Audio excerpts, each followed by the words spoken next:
નમસ્કાર મિત્રો, સ્વાગત છે તમારું અમારી યુટ્યુબ ચેનલમાં। તો મિત્રો, રાજ્યની જે ટ્રાફિક શાખાઓ છે તો તેમાં મિત્રો ટ્રાફિક બ્રિગેડની પોસ્ટો ભરતી જાહેર કરવામાં આવેલી છે। તો આ ભરતી વિશે આપણે તમામ માહિતી આજના વિડીયોમાં મેળવી લેશું। પરંતુ તે પહેલા વિડીયો ગમે તો લાઈક અને શેર કરી દેજો, ચેનલમાં નવા હોય તો ચેનલને સબસ્ક્રાઇબ કરી દેજો।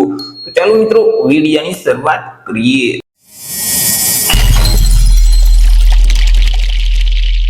મિત્રો, સાબરકાંઠા જિલ્લા ખાતે જે ટ્રાફિક સંચાલનમાં સહાયક તરીકે લાયકાત ધરાવતા જે પુરુષ ઉમેદવાર છે તો તેમની પાસેથી ટ્રાફિક બ્રિગેડમાં માનદ સેવા લેવા માટે અરજી ફોર્મ છે તે મંગાવવામાં આવેલા છે। તો વાત કરી લઈએ કે કઈ શાખા એટલે કે કયા પોલીસ સ્ટેશનમાં કુલ કેટલી જગ્યા છે।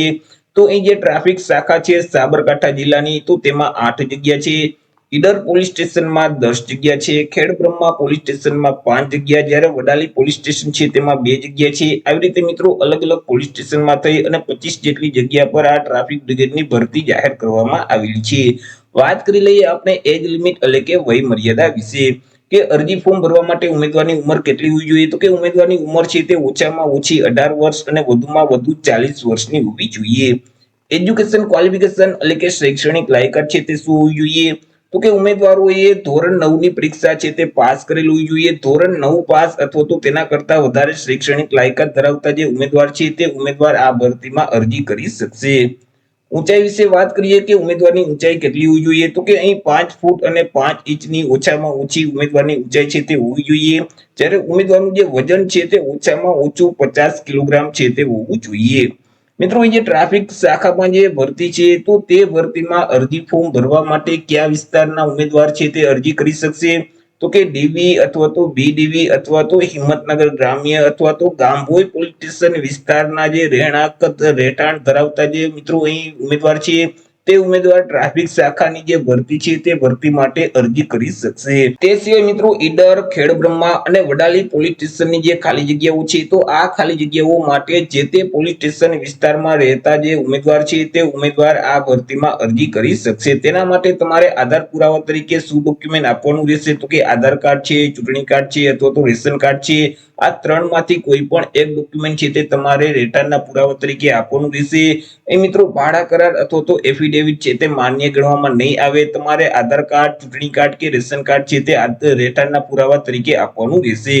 હવે એનસીસી અથવા તો એનએસએસ અથવા તો રક્ષા શક્તિ યુનિવર્સિટીના જે ઉમેદવાર છે અથવા તો રાજ્ય કક્ષા અને જિલ્લા કક્ષાએ જે રમતગમતનું પ્રમાણપત્ર ધરાવતા જે ઉમેદવાર છે અથવા તો વધુ ઊંચાઈ ધરાવતા અને વધુ મજબૂત બાંધા ધરાવતા જે ઉમેદવાર છે તો તેઓને પ્રાધાન્ય છે તે અહીં આપવામાં આવશે। વાત કરી લઈએ મિત્રો ભરતીના ફોર્મ વિશે કે અરજી ફોર્મ ક્યાંથી મેળવવાનું રહેશે। તો મિત્રો અહીં તમારે જે પોલીસ સ્ટેશનમાં અરજી કરી હોય તો તે પોલીસ સ્ટેશન ખાતે જઈ અને તમારે ત્યાંથી ફોર્મ મેળવી લેવાનું રહેશે અને ત્યાં જ તમારે મિત્રો ફોર્મ ભરી અને સબમિટ કરી દેવાનું રહેશે। સિલેક્શન પ્રોસેસ વિશે વાત કરીએ તો ઉમેદવારનું જે સિલેક્શન છે તે અલગ અલગ 3 પરીક્ષાના માધ્યમથી કરવામાં આવશે। સૌથી પહેલા તો શારીરિક ક્ષમતા કસોટી છે તે લેવામાં આવશે। આ જે શારીરિક કસોટી છે તેમાં ઉમેદવારોએ 800 મીટરની દોડ છે તે કરવાની રહેશે અને આ જે દોડ છે તે 4 મિનિટની અંદર પૂરી કરી દેવાની રહેશે। ત્યાર પછી ઉમેદવારની લેખિત પરીક્ષા છે તે લેવામાં આવશે। આ જે પરીક્ષા છે તે હેતુલક્ષી પ્રકારની રહેશે એટલે કે તેમાં એમસીક્યુ પ્રકારના પ્રશ્ન છે તે પૂછવામાં આવશે।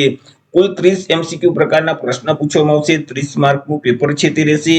ત્યાર પછી ઉમેદવારની મૌખિક પરીક્ષા છે તે લેવામાં આવશે। 20 માર્કનું મૌખિક ઇન્ટરવ્યુ છે તે લેવામાં આવશે અને મિત્રો અહીં જે આખરી મેરિટ છે તે અહીં તમામ કસોટીમાં પાસ થયેલ જે ઉમેદવાર છે તે ઉમેદવારોનું જે તે પોલીસ સ્ટેશન અથવા તો જે તે ટ્રાફિક શાખા છે તે પ્રમાણે એક આખરી મેરિટ લિસ્ટ છે તે તૈયાર કરવામાં આવશે અને તેના આધારે ઉમેદવારનું સિલેક્શન છે તે કરવામાં આવશે।